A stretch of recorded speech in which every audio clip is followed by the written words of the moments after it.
Olá, veja agora o que é notícia no Poder Legislativo de Guarulhos. Está começando o Jornal da Câmara.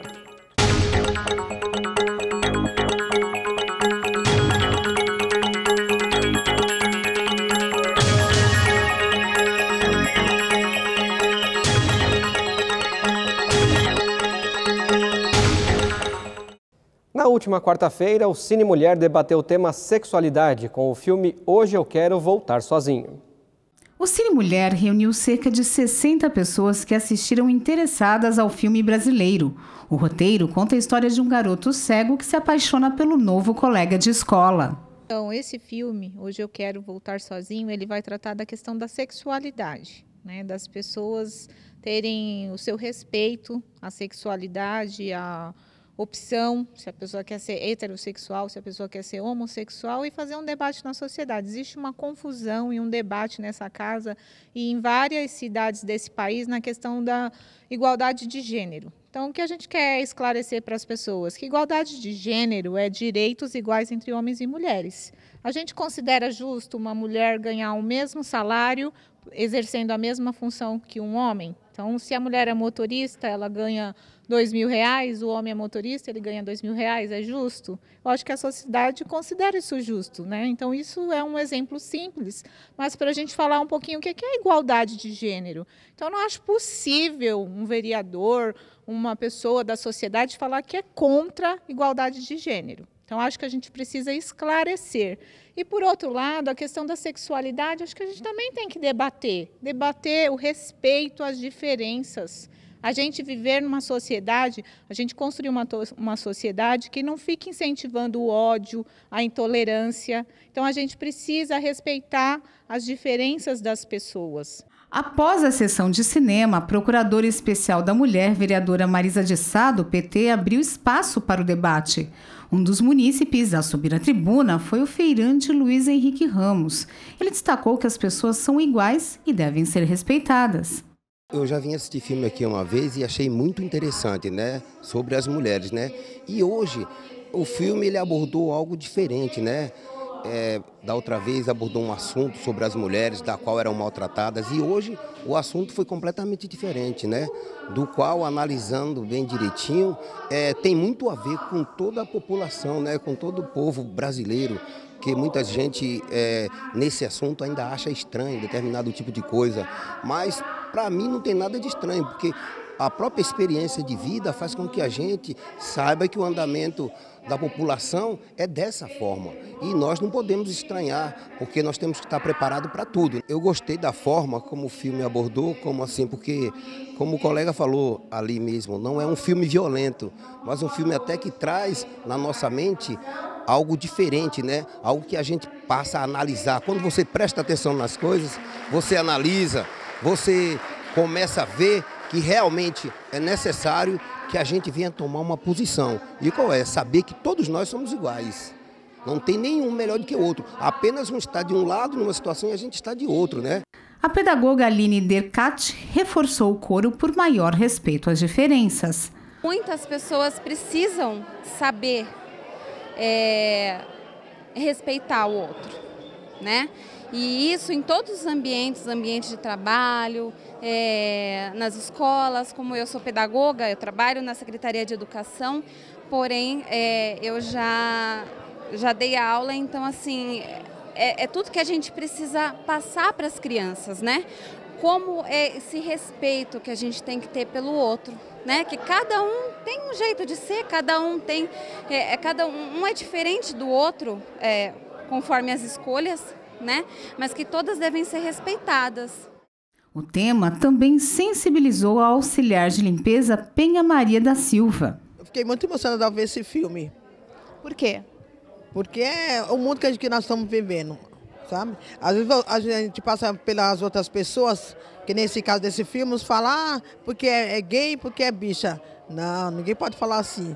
Porque assim, eu gosto de ficar no barzinho, conheço muitas meninas que são assim, meninas mesmo, sabe? Que moram junto, eu faço amizade, eu não sou de criticar ninguém, sabe? Esse filme deixou a gente muito... É uma lição de vida para todos nós. Para a Procuradora Especial da Mulher, é importante discutir temas polêmicos e esclarecer conceitos complexos como a igualdade de gênero e sexualidade.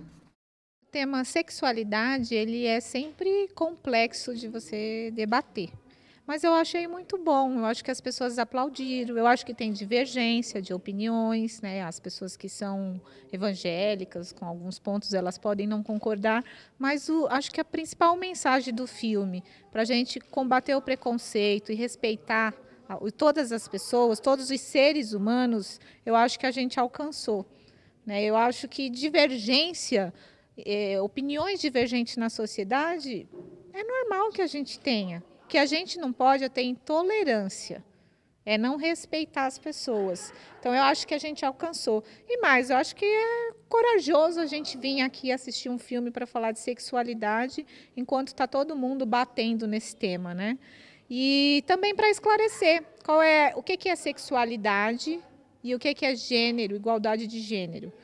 Né, que são dois assuntos diferentes e importantes e que merecem o nosso respeito e o nosso apoio, né, e acho que as escolas precisam sim discutir, porque esse é um assunto que faz parte da vida das pessoas, especialmente dos adolescentes, dos jovens. Então, por que criar esse tabu, esse preconceito, né? Essa intolerância de não poder falar desse assunto? Nossa, não pode ter a palavra igualdade de gênero no plano de educação. Então, as escolas não podem debater esse assunto. Só que o filme mostra que esse assunto, independente da escola debater ou não, ele existe.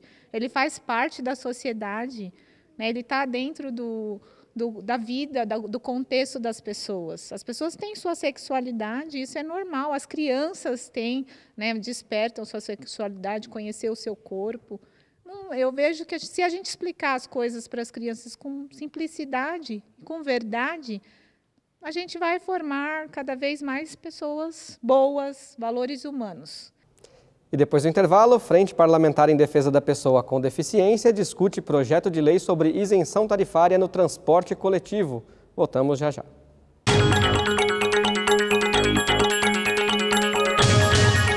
Queria parabenizar a TV Câmara, parabenizar aqui o presidente e todos os vereadores pelo trabalho que vem sendo feito e espero que vocês possam continuar contribuindo cada vez mais para levar informação à nossa população e permitir que o cidadão possa participar, dando opiniões, sugestões e ajudando a construir a cidade. E parabéns pela qualidade, porque eu estava dizendo agora há pouco, vez ou outra estou por aí no trânsito, às vezes até fora de Guarulhos, e aí ligo o celular pela internet, sintonizo, acompanho. Então, a gente fica feliz quando vê essas coisas, porque significa que esse esforço que vocês estão fazendo aqui, tem muita gente que vocês nem estão sabendo, mas que estão do outro lado, acompanhando para e passo tudo que acontece no Legislativo e tudo que acontece na cidade. Parabéns, sucesso e já nasceu bem.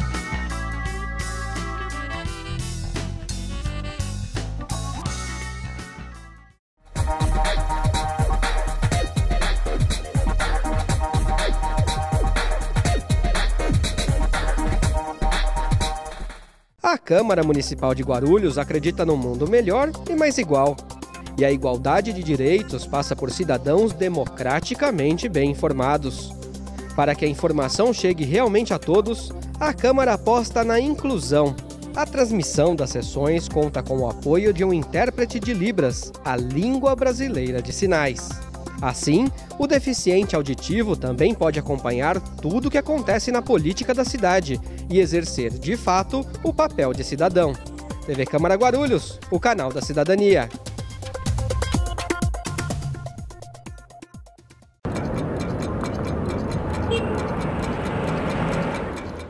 Por gentileza, eu gostaria de saber como é formado o orçamento no nosso município. Uma das atribuições do Poder Legislativo é discutir e votar as leis orçamentárias elaboradas e encaminhadas pelo Executivo. Por isso, a Câmara de Guarulhos analisa, propõe emendas, aprova ou rejeita a Lei de Diretrizes Orçamentárias, o Orçamento Anual e o Plano Plurianual enviado pela Prefeitura. O Plano Plurianual, ou PPA, é a ferramenta de planejamento estratégico do município, que define as diretrizes, os objetivos e as metas da administração pública para as despesas de capital e de programas de duração continuada. O PPA abrange um período de 4 anos e, por ser o documento de planejamento de médio prazo, aparece como estrutura básica para as demais peças orçamentárias. Já a Lei de Diretrizes Orçamentárias, ou LDO, estabelece as metas e prioridades da administração pública para o ano seguinte de sua discussão. Ela orienta a elaboração do orçamento anual do município, mantendo-o em sintonia com as diretrizes, objetivos e metas do PPA em vigência, e ainda dispõe sobre mudanças na legislação tributária. Com o PPA e a LDO definidos, o município elabora então um orçamento para cada ano. É essa lei que vai prever as receitas que o governo espera arrecadar e fixar as despesas a serem feitas com esses recursos. O orçamento anual busca concretizar as diretrizes, os objetivos e as metas do PPA de acordo com as metas e prioridades estabelecidas pela LDO.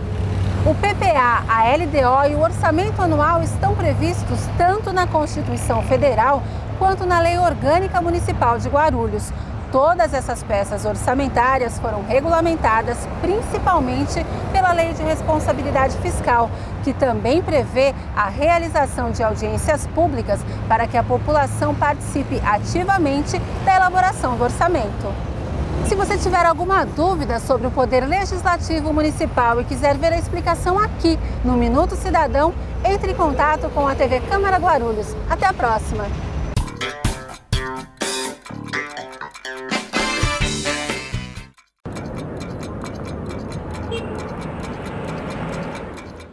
Queria saber quais são os meus direitos em relação à educação.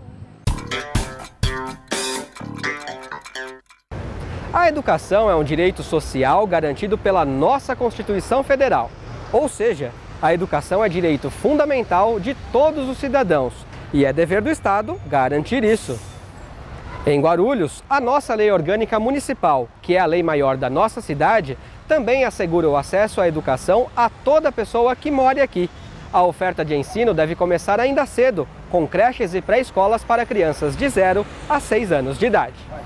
Além disso, deve ser garantido o atendimento educacional especializado aos portadores de deficiência, assim como a educação especial para o trabalho, visando a sua integração na vida em sociedade. O ensino se baseia em alguns princípios, como a igualdade de condições para o acesso e a permanência na escola. Ele deve ter uma gestão democrática, com a participação de representantes da comunidade. E os profissionais do ensino devem ser valorizados, por exemplo, com o piso salarial nacional, nos termos da lei federal. Como o ensino é pago? O ensino público deve ser gratuito, inclusive para os cidadãos que não tiveram acesso à educação na idade própria. Esses cidadãos podem participar de cursos de educação de jovens e adultos. Cada um dos entes federativos, ou seja, o município, o estado e a União, deve ter um investimento anual mínimo na educação. O governo municipal tem que investir pelo menos 25% do que arrecada. Essa quantia pode ser complementada pelo Fundeb, o Fundo de Manutenção e Desenvolvimento da Educação Básica e de Valorização dos Profissionais. As responsabilidades também são divididas. A prioridade do governo municipal tem que ser a educação infantil e o ensino fundamental, mas a prefeitura também pode investir em outros níveis de ensino. E se você tiver alguma dúvida sobre o Poder Legislativo Municipal e quiser ver a explicação aqui no Minuto Cidadão, entre em contato com a TV Câmara Guarulhos. Até a próxima!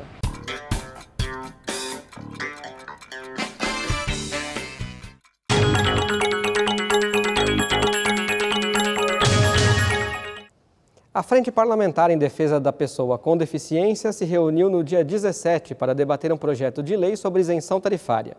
A frente discutiu quais transtornos mentais também podem ser causas para o benefício da gratuidade no transporte público. Bom, a gente está fazendo várias reuniões, porque é um assunto bem complexo, né? Inclusive chamamos até o doutor da Câmara hoje para estar explicando para a gente a respeito dos CIDs. Ficaram vários CIDs a respeito do transtorno mental fora do projeto de Guarulhos e a gente quer incluir eles. Inclusive a gente vai ter uma próxima reunião onde os CAPs, as entidades que trabalham com transtorno mental e pessoas que usam drogas, ver a necessidade dos CIDs realmente, que eles são vários, né? Começam do F1, vai até o F80 e pouco. Então são vários CIDs e ficaram muitos de fora e a gente quer saber realmente qual os CIDs de maior importância para a gente estar incluindo aí no projeto e conversando com o secretário de Saúde, o secretário de Transporte, para ver essa possibilidade de poder estar ajudando essas pessoas que precisam realmente, né? São pessoas que fazem o tratamento no CAPS e a situação é muito difícil financeiramente. Tenho acompanhado alguns CAPS aí e o pessoal me relata aí histórias de várias pessoas que não têm condições de estar fazendo tratamento. Isso é muito ruim, né? Conversei com o secretário de Transporte, ele falou, o Trânsito e Transporte disse que não tinha hoje, no momento, condições financeiras de estar arcando com esses CIDs, na isenção deles. E conversei com o secretário de Saúde também. O secretário de Saúde falou que também a situação hoje, né, devido a essa crise, também está meio complicado para ele estar colocando esses CIDs aí. Mas a gente, em contrapartida, a gente viu alguns CIDs aí, fez alguns levantamentos, onde foram incluídos alguns CIDs que não há tanta necessidade como esses outros agora. Então a gente vai fazer um estudo, fazer um levantamento, vamos convocar alguns médicos para ver a real necessidade, né, de alguns CIDs que o pessoal que trabalha na área aqui do CAPS achou que não é tão interessante como ajudar outros CIDs com maior necessidade. Então a gente vai fazer todo esse levantamento para estar na próxima reunião conversando sobre isso. A Frente Parlamentar em Defesa dos Animais realizou a primeira reunião do segundo semestre na última segunda-feira. Em pauta, a marcação de uma audiência pública para discutir políticas públicas para os animais em Guarulhos. O presidente da frente, vereador Guti, também quer que o Conselho Municipal de Proteção Animal saia do papel e seja mais atuante. A primeira reunião do segundo semestre da Frente Parlamentar de Defesa do Animal, a gente recebeu inúmeras respostas de requerimento e muitas delas realmente não ficaram a contento, porque é um banho de água fria, mas isso não pode desanimar nenhum protetor, nenhum ativista, a gente vai continuar brigando. Então, o que a gente decidiu basicamente aqui é que nesse segundo semestre, mais precisamente mais para o final do ano, outubro, teremos uma audiência pública onde pretendemos trazer as autoridades municipais, prefeito, secretário do meio ambiente, secretário da saúde, para que a gente consiga cobrar mais efetividade nas ações públicas. Sobre a criação do Conselho Municipal, é vontade de vocês mesmo que ele saia do papel? Na verdade, já existe uma lei, né? A autora do projeto de lei, e hoje virou lei, a ex-vereadora Silvana Mesquita, e, na verdade, ele ainda não existe, né? É uma lei, mas nunca funcionou. Então, a gente quer acelerar, quer fazer com que isso funcione de verdade, porque a cidade não pode ficar sem um Conselho Municipal de Defesa Animal. Seria mais um organismo para lutar, então, né? Mais uma frente que a gente... E uma frente que vai perdurar, né? Porque a frente parlamentar hoje, ela pode deixar de existir numa próxima legislatura, mas o Conselho não. O Conselho é algo que vai perdurar e os ativistas vão se reciclando e cada vez mais cobrando o poder público, seja ele quem for. E no próximo bloco, conheça o projeto de lei que pretende conceder assistência técnica para regularizar construções de pessoas carentes. O Jornal da Câmara volta já.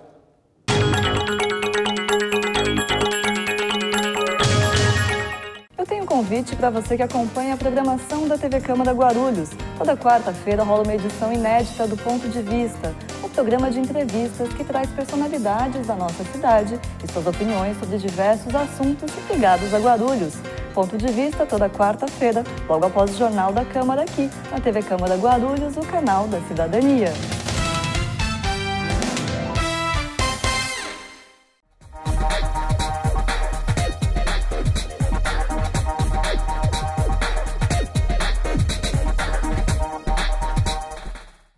O ESIC, Portal da Transparência, abre as contas da Câmara para toda a sociedade. Nele, você encontra as informações sobre o orçamento da Câmara, a receita e as despesas detalhadas. Após um rápido cadastro, você tem acesso a todas as informações. E algumas delas você não precisa se cadastrar para acessar. São as informações de interesse coletivo. Mais uma iniciativa da Câmara de Guarulhos para modernizar o Legislativo Municipal. Para saber mais, acesse o site da Câmara, www.camaraguarulhos.sp.gov.br. Clique no link Portal da Transparência e veja o vídeo de orientação.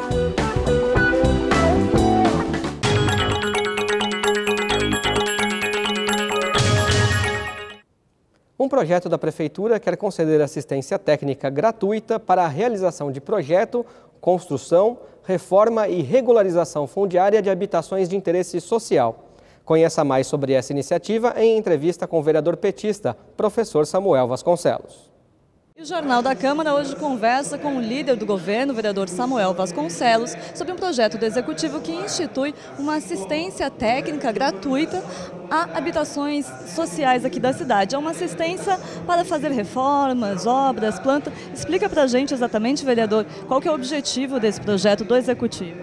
Na verdade, devido ao crescimento da cidade de Guarulhos, nós temos hoje várias regiões onde as pessoas constroem assim sem o menor critério.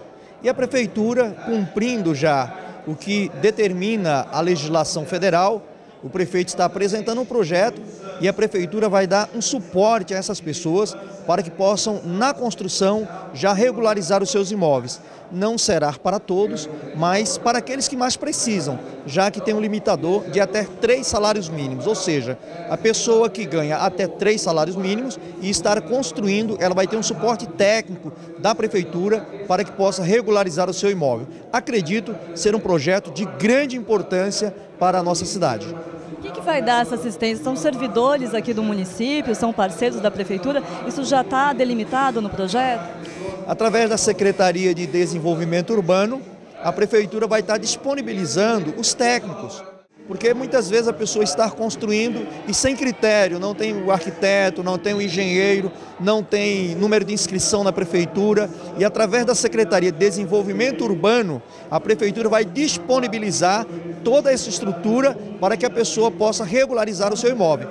Andando pela cidade, encontro várias pessoas que estão com obras e dizem: vereador, eu não sei como regularizar o meu imóvel, eu não tenho condições de contratar um escritório para cuidar da documentação. Então a Secretaria de Desenvolvimento Urbano vai estar dando esse suporte para que as pessoas possam regularizar os seus imóveis. Além da questão financeira, às vezes as pessoas não têm nem acesso à informação do que é necessário para regularizar, para fazer um imóvel da maneira mais correta. Isso mesmo, por isso o limitador de até 3 salários mínimos, que são para as pessoas que muitas vezes não têm as mínimas condições para regularizar os seus imóveis. Então a Prefeitura vai estar oferecendo gratuitamente essa estrutura. Você está otimista quanto à aprovação desse projeto aqui em plenário? Estou bastante otimista. Nós temos alguns vereadores que são divergentes, mas o entendimento é que o projeto é bom e a cidade precisa. Um vereador do PCdoB quer disciplinar horário de carga e descarga de dinheiro em agências bancárias e casas lotéricas. Entenda o projeto. O vereador Eduardo Barreto, que está aqui ao meu lado, ele é do autor do projeto que dispõe sobre a carga e descarga de valores para que ela seja feita fora do horário de atendimento, tanto das agências bancárias como de lotéricas. Vereador, por que evitar esse horário aí, esse fora do horário de trabalho? Boa tarde, Laine. Boa tarde a todos que nos acompanham em casa. Bom, principalmente a segurança do cliente. Nós vemos alguns bancos, ou a maioria dos bancos, tomar as atitudes para melhorar a segurança, e essa que deveria ser uma das principais ações para melhorar a segurança não é tomada. Nós temos exemplos já de algumas cidades onde se proibiram o embarque e desembarque de mercado de transporte de valor em horário de expediente bancário e similares, no caso as casas lotéricas. Com essa ação, a gente tem certeza que vai fazer com que traremos menos riscos aos clientes. A gente já viu algumas reportagens aí, Brasil afora, de troca de tiros dentro de agências bancárias e similares no horário que estão fazendo o abastecimento, naquele momento. Então, com isso, sem ter o cliente dentro da agência bancária e similares, no caso de lotéricas, a gente acaba com essa prática trazendo mais segurança para o cliente. Agora, no projeto está definido um horário para que seja feito esse carregamento, descarregamento de malotes com dinheiro? O que a gente vê no Brasil é o horário das 10 às 4 da tarde, o horário bancário, né? E aí os similares se estendendo um pouquinho mais. Então a gente coloca aí que não seja feita o transporte de valores nessa carga e descarga no horário de expediente da agência bancária ou da casa similar. Ou seja, o horário que isso pode ser feito, né, fora desse período, então é liberado. Vai depender então da agência mesmo. Vai depender da agência, vai depender do acordo da agência e da transportadora de valores. Você falou que algumas cidades já têm essa prática. Você pode dar algum exemplo? A gente tem aí listado algumas cidades. Aqui eu vou falar a memória com certeza, mas nas nossas pesquisas a gente já observou algumas cidades que já colocaram como lei essa prática já. E aí diminuindo assim o risco para os usuários das agências bancárias. Agora, esses locais, né, que não cumprirem essa regra, caso o projeto seja aprovado, eles vão sofrer alguma penalidade? Quando a gente coloca alguma lei que não existe penalidade, a gente na verdade está dando um conselho, né? Então essa lei existe sim a penalidade de 2.000 UFIRs para que possa ser tido aí como penalidade no caso de não ser respeitada a lei. São 2.000 unidades fiscais de Guarulhos, né? Dá mais ou menos uns 5 mil reais. Dá mais ou menos uns 5 mil, um pouquinho mais de 5 mil reais, e a gente tem certeza que com essa sanção, essa lei será respeitada se vir a ser aprovada. E outra coisa, né? O senhor já foi policial militar, o senhor já participou aí de algum caso de roubo a banco, em que isso estava envolvido, nesse carregamento e descarregamento de carro forte? Graças a Deus não, mas nós já vimos no decorrer aí de quando fui policial militar, várias ocorrências onde, devido ao trânsito caótico, as viaturas têm até muita dificuldade para chegar no local de onde está acontecendo a ocorrência. Então, abrindo aí essa lei, a gente tem certeza que vai melhorar até o policiamento feito pelos policiais militares e polícia civil referente a esse assunto. Outra coisa importante, né? Qual que é a previsão de aprovação desse projeto aqui na casa? A gente acredita que é uma boa lei. A casa tem tido coerência quando se coloca boas leis, a gente acredita na aprovação, sim. E tem uma questão também que isso não envolve gasto, né? A prefeitura não vai ter que gastar, ela só vai ter que fiscalizar. Como que isso deve ser feito? A fiscalização da prefeitura deve ser feita através dos seus órgãos competentes, né? A gente tem aí as secretarias que têm a competência para fiscalização e também a Guarda Civil Metropolitana. Uma solenidade foi realizada na última segunda-feira, dia 17, para comemorar o dia do Iceman Club em Guarulhos. A data foi instituída pelo vereador Paulo Sérgio Rodrigues Alves, do PR, com o objetivo de reconhecer os serviços prestados pela organização. Durante a solenidade, Paulo Sérgio destacou o trabalho voluntário realizado pela Iceman Club, que é vinculada à ACM, Associação Cristã de Moços. O evento aconteceu no plenário da Câmara Municipal e contou com a presença de autoridades e integrantes da própria ACM e do Iceman Club. Me sinto honrado em ser o autor desta propositura, reconhecendo o trabalho relevante do Iceman Club. Portanto, quero aqui agradecer a cada um dos senhores aqui presentes. Isso é sinal de respeito à instituição que faz diferença no nosso país. E o Jornal da Câmara de hoje fica por aqui, mas você pode acompanhar as informações do Poder Legislativo de Guarulhos pelo nosso site e pelo Facebook. Voltamos então na próxima quarta-feira com mais uma edição inédita. Muito obrigado, até lá.